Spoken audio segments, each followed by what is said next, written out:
Okay. All right, welcome everyone to tonight's Reading League California event. My name is Kristen Kohler, and I am the president of the Reading League California. We are so happy to have you here with us tonight. Before we begin, I want to encourage you to follow us on social media. Check out our website where you can see all the social media links and our event calendar, and you can follow us on that event calendar so you don't miss a thing or miss any of our events. I will say there was technical difficulty with the website this week, so if you don't see the event calendar today, check back next week. We are an all-volunteer nonprofit organization. We are run by educators, administrators, and passionate literacy experts from all over California. Our donations and membership dues go right back into our organization.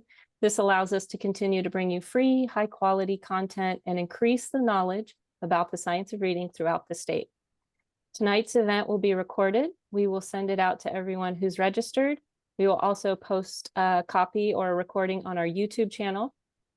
And we'll send a certificate of participation, as well as any resources or links that Megan shares tonight.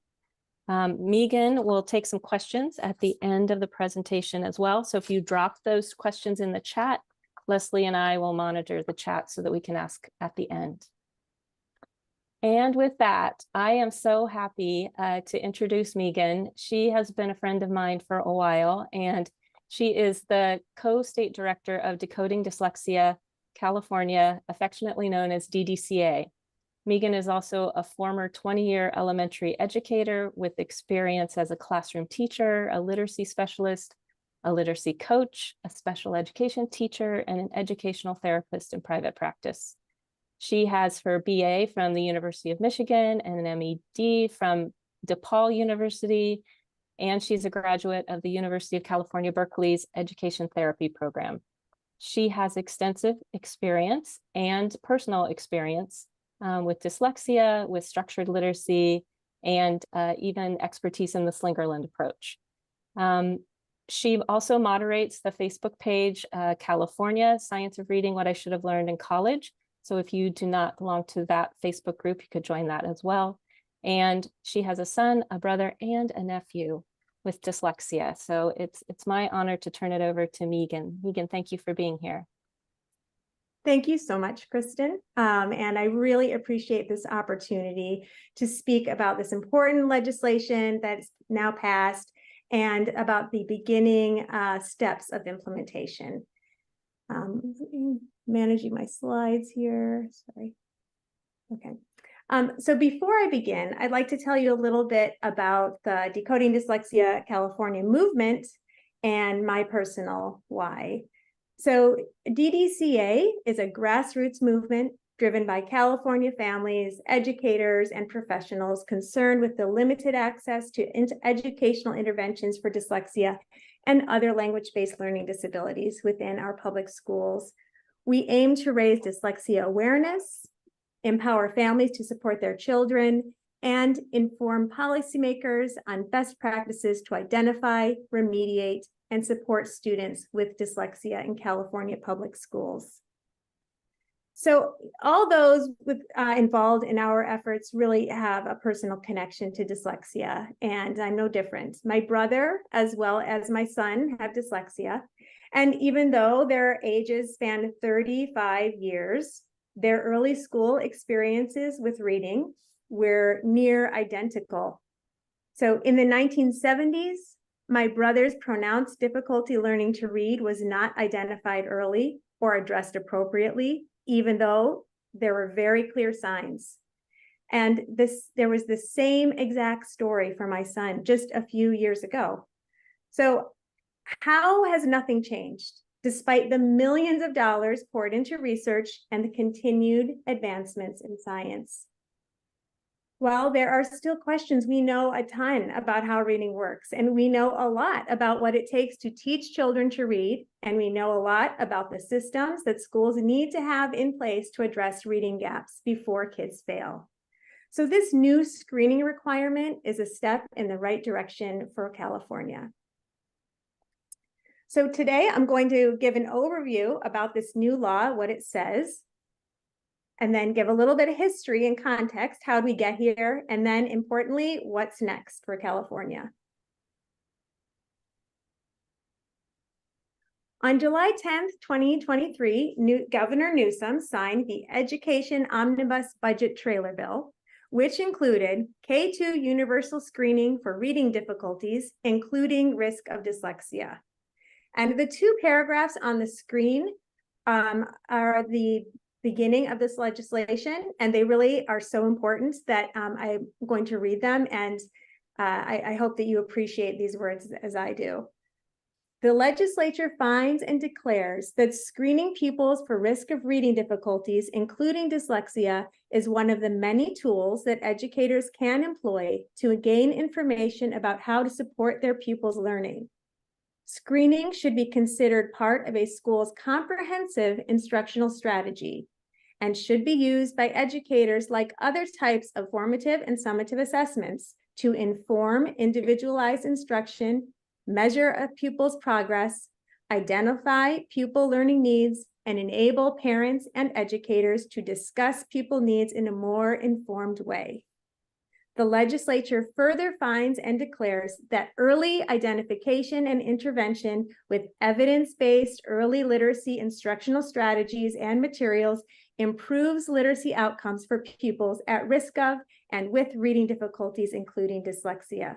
Dyslexia is the most common learning disability. However, many pupils on the dyslexia spectrum struggle every day to read without proper identification and support. By screening all pupils for risk of reading difficulties early, California can help families and teachers achieve the best learning and life outcomes for all pupils and close academic achievement gaps. So we're at the first stage of implementation. So on or before January 31st, coming up right around the corner of 2024, $1 million will be allocated to the State Board of Ed to do two things. Number one, they are in charge of developing the evaluation criteria upon which the list of approved screeners will be based. And two, they need to create an independent expert panel to approve a list of culturally, developmentally, and linguistically appropriate screening instruments. So that first one, defining the evaluation criteria. What does that mean, evaluation criteria? There are a lot of things here, A through E, specifying exactly what is meant by evaluation criteria. All of them are important, and so there's a big responsibility in defining all of this. The last one, guidance and resources. Let's take a minute to review that. Guidance and resources for educators regarding how to administer screening instruments, interpret results, explain results to families, including in pupils' primary languages, and determine further educational strategies, assessments, diagnostics, and interventions that should be considered and that are specific to each type of pupil result. Guidance and resources provided shall be informed by the English Language Arts, English Language Development Framework for California Public Schools, and the California Dyslexia Guidelines, as well as knowledge of effective interventions for the specific needs of individual pupils, and shall reflect a tiered interventions model aligned with the multi-tiered systems of support. So this is really important, and it's great that these documents and these frameworks are mentioned in the legislation. So let's talk a little bit about what is MTSS. MTSS stands for Multi-Tiered System of Supports, and it's a framework that's recommended by the California Department of Ed. It provides a model for how schools should be organized to offer the targeted support kids need for academic and behavior challenges. The goal of MTSS is to intervene early so students can catch up with their peers. Universal screening for all students is a fundamental element of MTSS, so it makes sense that this new law emphasizes the model. Screening alone will not close gaps. It's what happens following screening that will make the difference. And we are thrilled that MTSS is incorporated in this law. Oh, my slides. Okay. So number 2, the State Board of Ed will also create an independent expert panel to approve a list of culturally, developmentally, and linguistically appropriate screening instruments. There will be 9 members of the panel, which is somewhat unique. Oftentimes there's very large panels appointed by the state, but this panel will have 9. The applications for the panel are due tomorrow, Friday, October 27th. And again, the panel will be defined before January 31st. Okay, so then on to the next stage. So stage 2, on or before December 31st, 2024. An independent expert panel will approve a list of screening instruments from which the LEAs can choose. So the appointed panel then is in charge of creating this list. Now, if you are interested in learning more about what kind of screeners or what screeners look like, the National Center on Intensive Intervention is a good resource. Some examples of screeners that are on other states' approved lists include DIBELS, Ames Web, and FastBridge. And DDCA is not advocating for any of these particular screeners. They're just examples. And we don't know if they will be on California's list. I was, just wanted to provide some examples of what other states use. And then the third thing on this slide, an example of guidance and a screener list from Massachusetts. So you can see how other states are, guiding districts in these decisions and helping them implement. So next is stage 3. So on or before June 30th, 2025, the LEAs, which is a term to refer to districts, county office of education, district-funded charters, they will need to formally adopt screeners from the approved list. On to stage 4, no later than 2025-26, beginning of the school year, the LEAs will begin K-2 screening with results shared with parents, guardians no later than 45 days from the day of screening. The parents and guardians will receive the results of the screening, including information on how to interpret the results and the proposed supports and services for children identified as at risk. We are so excited about this aspect of the law. Not all states have this, and I think it's critical. Parents, guardians can also opt out if they do not want their child screened. And supporting the needs of California's emergent bilingual students is a really important consideration with this implementation. And the law includes special provisions for English learners.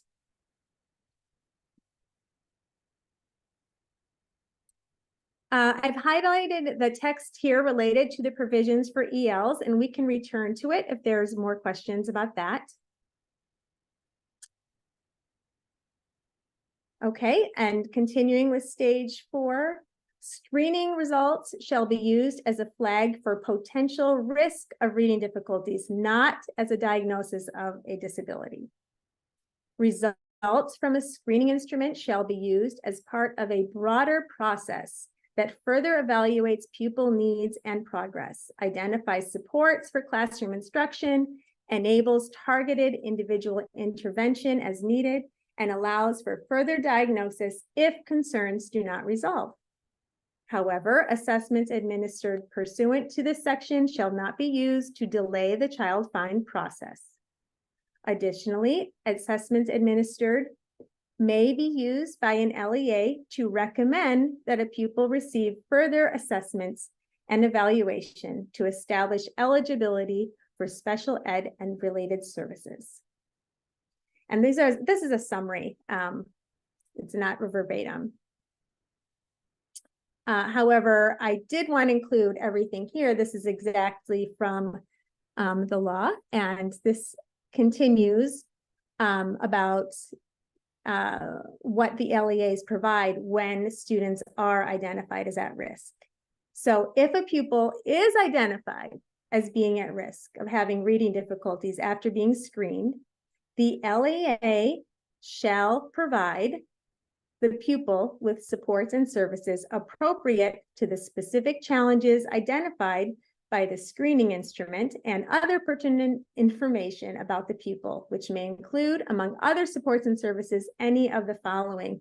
And then we have a list of 5 very specific things, including evidence-based literacy instruction focused on the pupil's specific needs, progress monitoring, which we all know is critical in an MTSS model, early intervention in the regular general ed program, one-on-one or small group tutoring, further evaluation or diagnostic assessment.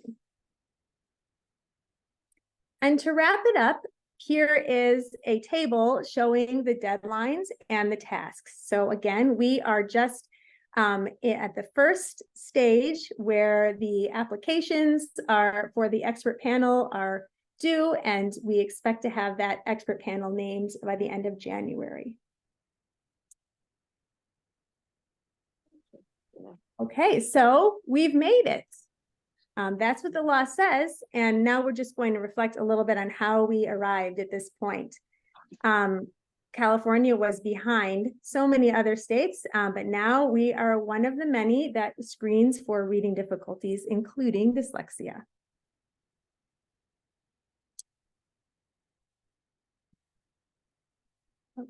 So, and DDCA has been at this for 8 years, and there have been 5 bills. That's how long it took. This is a picture from March of 2022 when we had a rally for SB 237 in San Francisco. A lot of people showing their support, and it was a really momentous event. So let's go back 8 years in time when AB 1369 passed, and that was in 2015.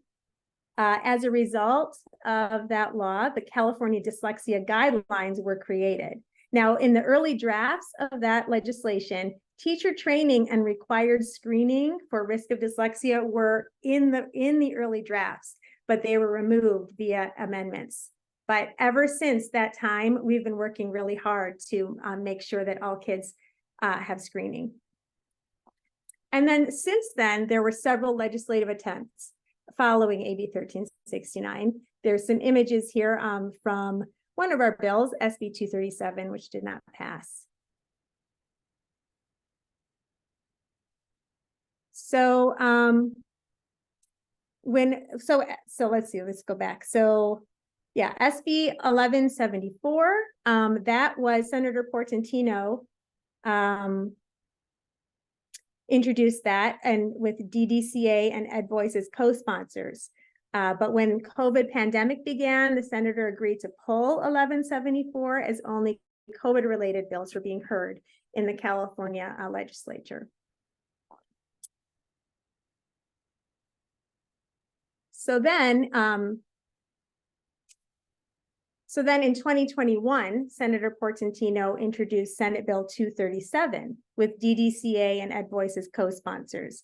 And the bill passed unanimously through the Senate. However, it was held up in the Assembly Education Committee when the past committee chair refused to schedule it for hearing. As a result, SB 237 died in committee without ever having a hearing, but momentum was building. The word was out that we were behind the majority of states on this very common sense issue. And it was really like people were just shocked. They were shocked when they learned that all these other states do it. It's best practice. It really makes a difference in the lives of children, and California is behind. So this, I'll let you listen to Kareem Weaver, who was one of the speakers at our rally in San Francisco. You know, in politics, people talk about what we can do and can't do and this and that and the other, and they get you talking. But you know what? Sometimes common sense has to reign. Look, you see all these blue states? Those are ones that already do it. They already do it. So don't let somebody tell you, oh, we can't do this or this and that, or we got this problem and that. Man, look at all those states that already do this. And we call ourselves, Californians like to think of ourselves as being ahead of the curve. The curve ain't looking too good right now. And there's some legitimate debates that have to happen. I was talking with somebody a couple of days ago. They said, well, we want to make sure the kids aren't over-identified as going to special ed. This was a concern. But then I talked to a friend of mine from Texas, and she was like, we've been screening. And we have a test, I think it's called Tejas Le, and it gets, we don't over-identify, and it works. What are y'all talking about? I was like, I'll ask them. And so there are all kinds of issues that people have to work out. Reasonable minds can agree, discuss, debate, and all of that. But sometimes, you know, a picture's worth 1,000 words. We can't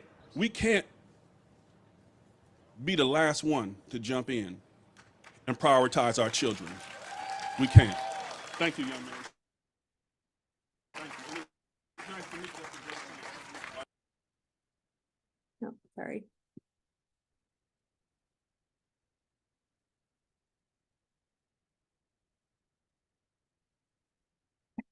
Okay, there we go.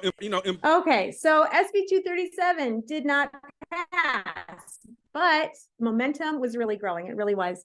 And sorry, managing two screens. I'm not an expert at this. Okay, here it is. Okay, so then in 2023, after 237 did not pass, Senator Portantino introduced SB 691. Again, with DDCA and EdVoice as co-sponsors. And this legislative session, Senator Portantino was able to get 33 legislators to sign on as co-authors of SB 691. And the co-authors included a bipartisan and diverse group representing both urban and rural districts. It was the most co-authorship of any bill introduced this legislative session. And we were also able to garner support of over 50 organizations. You see on the slide there, those are all the organizations. Senator Portantino's leadership in the legislature was important in moving the bill forward. And in April of 2023, California PTA, a supporting organization, voted to join us as an additional co-sponsor. And then in April of 2023, we also received a letter of support from State Superintendent of Public Instruction, Tony Thurmond. So momentum was just really building, and there was just no ignoring us any longer. So Governor Gavin Newsom and his staff began discussions with Senator Portantino, DDCA and EdVoice about making universal screening for reading difficulties a priority in the governor's May 2023 revision of the proposed budget. And at this point, SB 691, which was the current bill, would have been duplicative to the governor's May budget revisions, which would now include mandated screening. So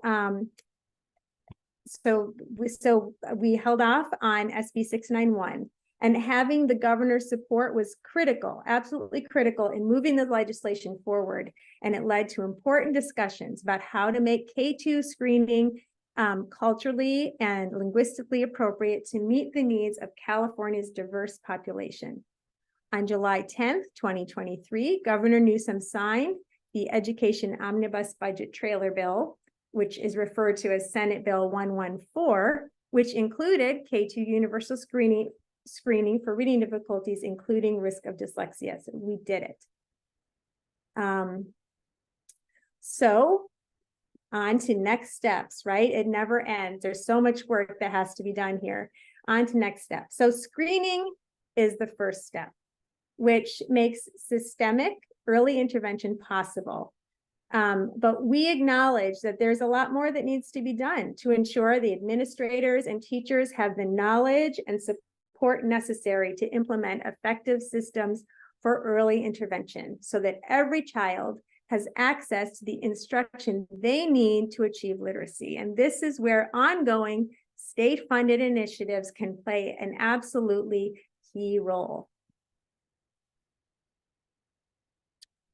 This new screening requirement needs to be combined with ongoing state initiatives to help provide additional resources and infrastructure to school districts for improving literacy outcomes. Governor Newsom has provided millions in past funding to the UCS Dyslexia Center, which is developing screeners in multiple languages. And when they are released, they will be available for free to all school districts in California. And this is the part of the Multitudes project. So Multitudes is a screener that will likely be considered by the expert panel as one of the possible screeners for the state list, but there will be others on that list as well. And Multitudes is a K-1 screener. It is expected shortly, but has not been publicly released statewide yet. And reminder that the law calls for K.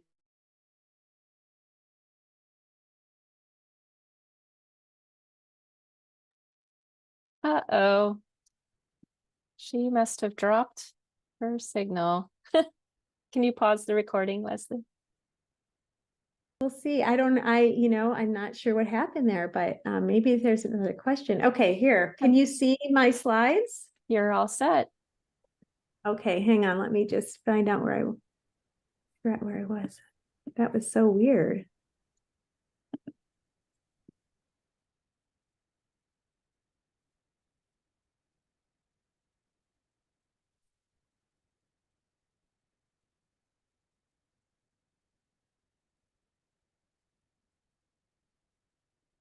Uh-oh.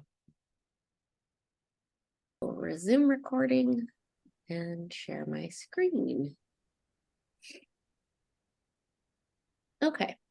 So our next event was going to be Dr. Claude Goldenberg, but he had a scheduling conflict. So this opened up time and space for us to have a chapter meeting, which we're pretty excited about because we haven't had time to just go into breakout rooms by regions and just talk about, what are you guys doing and what's the lay of the land in California, and talk to each other and find out where you're at and all of those things. So on November 16th from 6:30 to 7:30, we are going to have a chapter meeting. And Todd Collins from the California Reading Coalition yesterday presented some amazing data.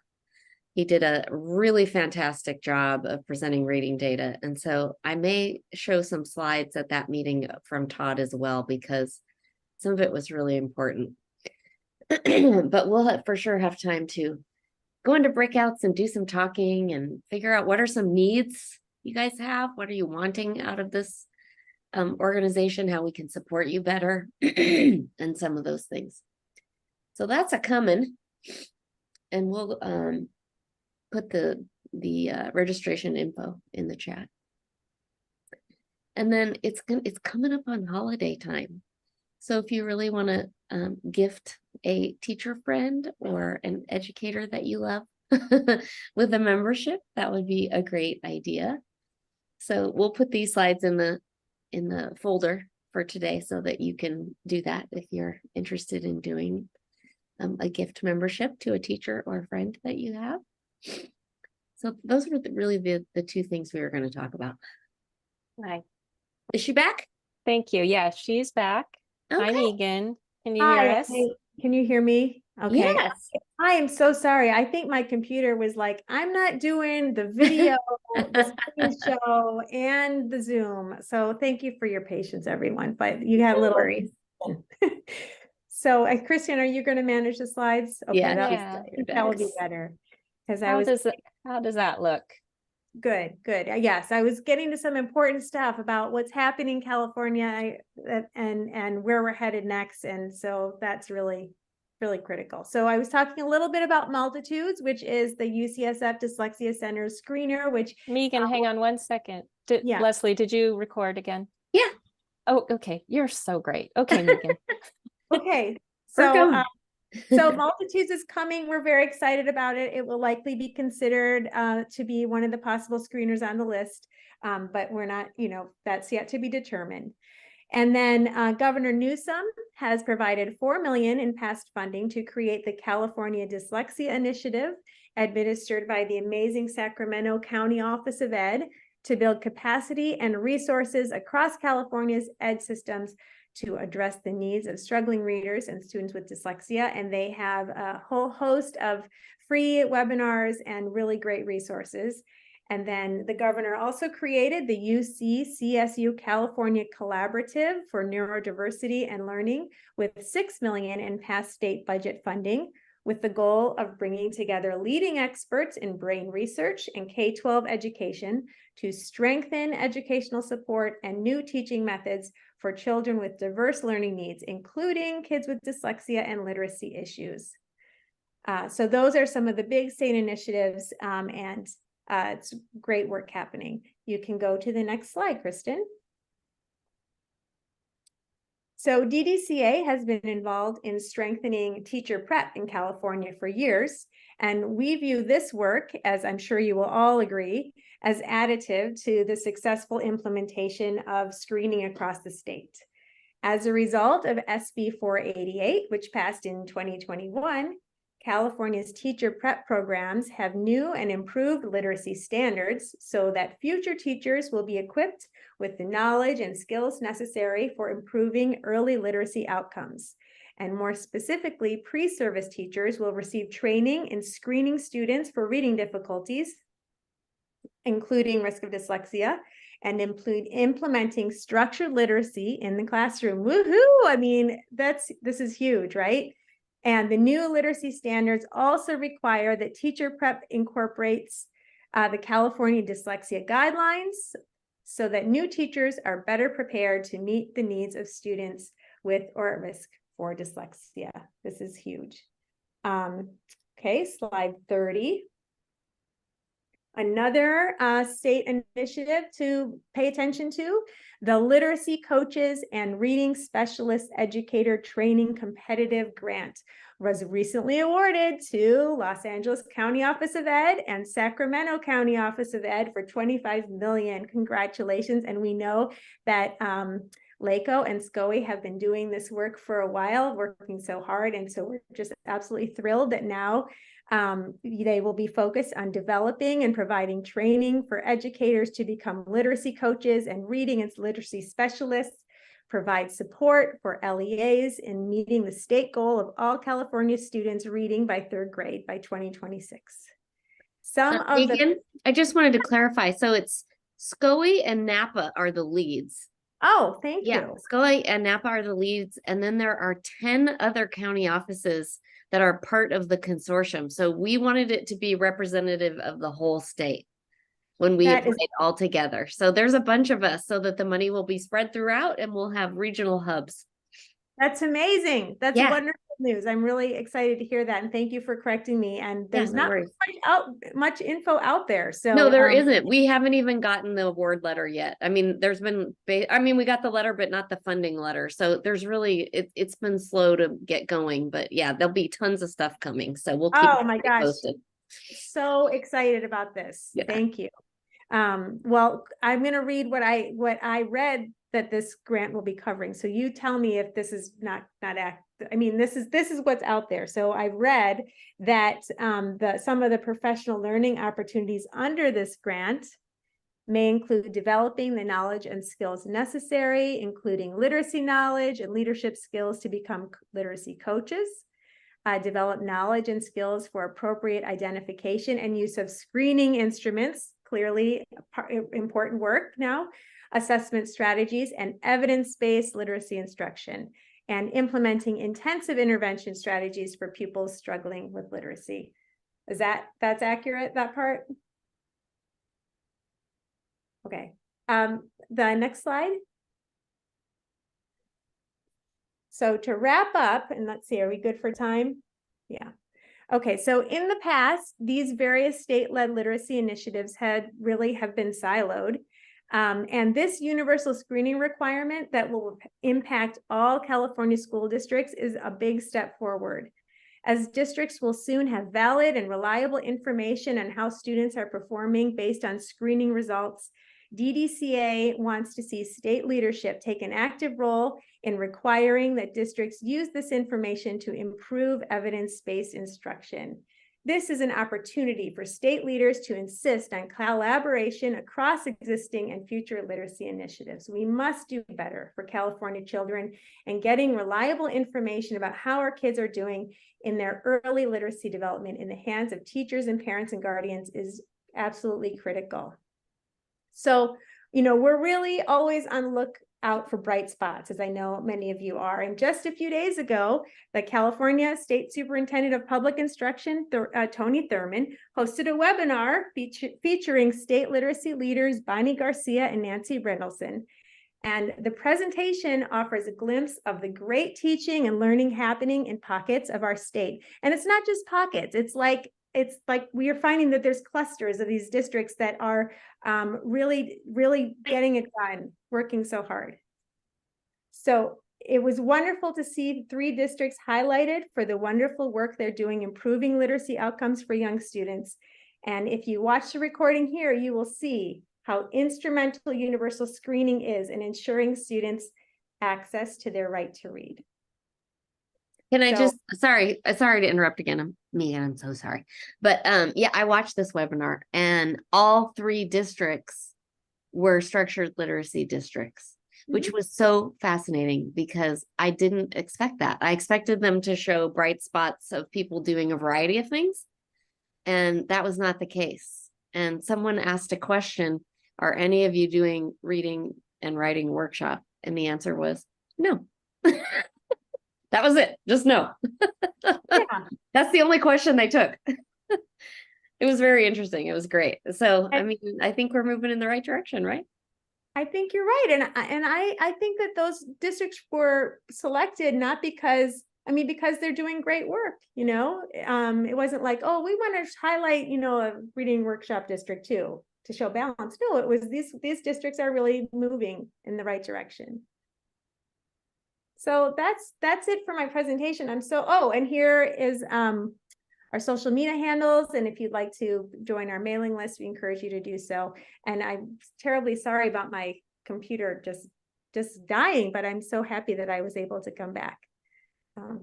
So I think we might have a little time for some questions. Oh, this is an extra if we have time, but we don't need this. Just a slideshow from the event that I mentioned in San Francisco.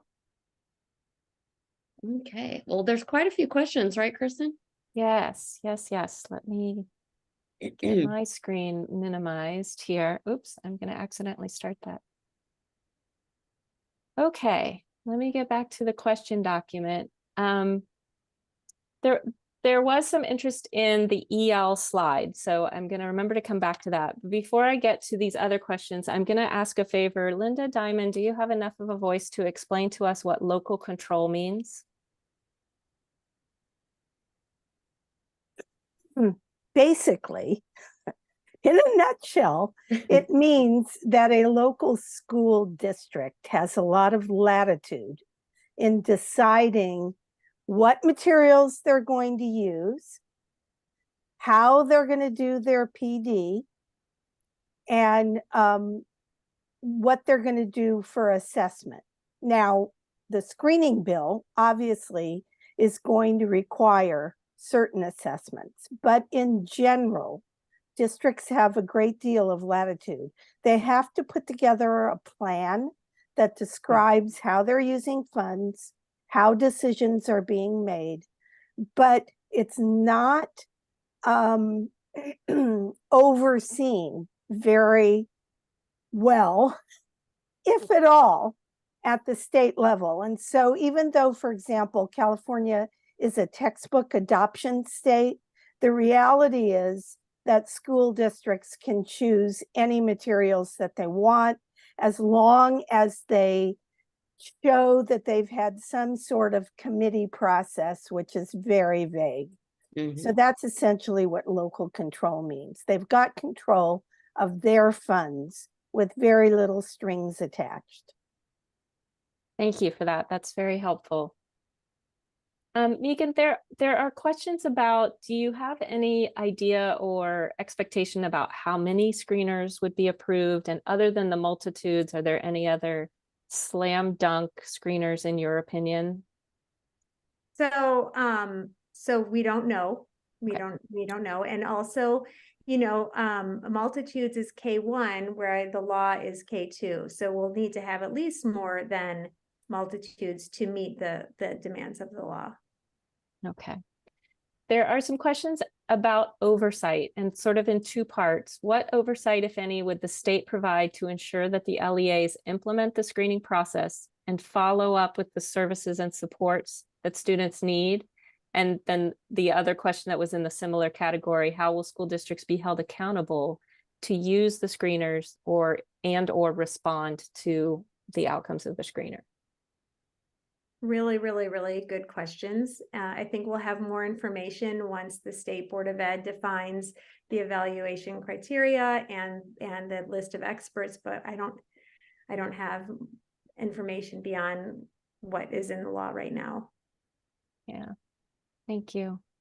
I don't know why you didn't bring your crystal ball with you tonight. It's hard to, it's hard not to, from my perspective, and knowing what you went through with AB 1369, which is the California Dyslexia Guidelines, there were certain things that you just thought would not be an issue and would, of course, happen logically. And I have come to learn that things don't happen like that at the state level often. So what you think will be logical and expected is not always true. So I'm hoping that they seat a really high quality panel. There was a question just about why this process didn't move faster, although you explained really well, but now that it's implemented, is there a reason why it goes in the stages that it goes in? That is a good question. I think a lot of people on this call have a lot of experience with panels and these kinds of things before, much more than I have. So I don't know why it's not more efficient. But, you know, at the same time, these things take time and we need to make it a deliberative process that involves experts and, you know, the decision makers. So I wish I had a better answer for that. Yeah, thank you. There was some conversation as the bill was being introduced. Maybe you can clarify for us about the language around calling it a universal screener instead of a dyslexia screener, and does it matter? And what are your thoughts on this? So I'm really happy with the current universal screening for risk of reading difficulties, including risk of dyslexia. You know, lots of people have different ideas about the name. Senator Portantino himself has dyslexia, and you know, that issue is really important to him. So I think that the term reading difficulties is more inclusive. It's, you know, it's more approachable. Some people are more open to it and get it. So it is what it is. Yeah. If I could add, I think this was a potential stumbling block if it was called a dyslexia screener only, particularly with our multilingual colleagues and with the teachers associations. And so, plus it was creating some level of confusion about the idea that you can screen for dyslexia as opposed to screening for risk, and then of course needing to do a diagnostic to be able to make a dyslexia diagnosis. So I think it's a good decision. I think the name that it ended up with was a name that brought more folks together rather than continuing some of the division that had happened. Thank you, Linda. And just for clarity for attendees, Linda Diamond is an advisory board member for the Reading League California chapter. So we are happy to have her expertise informing our work and helping us answer these important questions. And it's why we have deferred to her a couple of times tonight, because having her on the call as an advisory board member is really, really helpful. She's a smart cookie. All right. And there's a question in the chat about ELs, more information on assessing ELs. And yesterday, when Bonnie Garcia did a little overview at our symposium of the California landscape, she talked about the new screener coming in the panel. And then she said that the assessments will be available in other languages as well, and that students will be assessed in their primary language so that we can make sure that that it's a literacy issue, not a language issue. So, I mean, I think most folks were pretty excited about that, we're trying to get it right. I do think that there is a concerted effort to get it right, because there's a lot of emotion around this issue for whatever reason. And so we want to make sure that, we do it right and not, just jump to a quick solution and throw it into place without having really thought through all of the issues. So I know it's taking time, but at least it's in the works. Nice. In the last few minutes here, let me reshare the screen and let me just ask the participants to confirm that, is this the EL screen that you all had an interest in? The next one has all the details. So the next one, slide 16. Yeah, so this is the actual language. And I went over this quickly because I knew we would come back to it. So I highlighted some of the important points, but this is all the guidance right now. I think once the State Board of Ed the more guidance is going to come out, of course, but this is what we know right now. Were there any specific questions about this slide from those of you who had requested that we go back to it?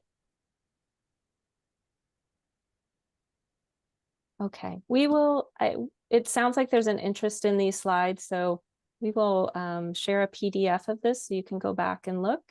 And we will also include all of the links that are embedded in the slide on a document so you can get to them quickly and easily, along with all the rest of the follow-up resources. All right, any other questions dropping in the chat? Is there any way to mandate administrative support? Well, no. That, I think, in my opinion, my site administrator will be happy for this guidance and will be happy for a structure and expectations around meeting the needs of students who may be at risk for reading difficulty. I think it's difficult for them at this point to manage that kind of process without some guidance. So I'm happy and excited for all the hard work that DDCA has done, not only this time, but over the years. We have so many things to be thankful for your advocacy. And I just appreciate you and the whole team at Decoding Dyslexia. So thank you so much for joining us tonight. And with that, I think we will say good night to you all. And thank you for your patience during our technical difficulties. We're happy you stayed on with us. And we'll send you the follow-up information. If you want to stay on for a couple of questions, please feel free, but Leslie and I will stop the recording and say good night and thank you, everyone.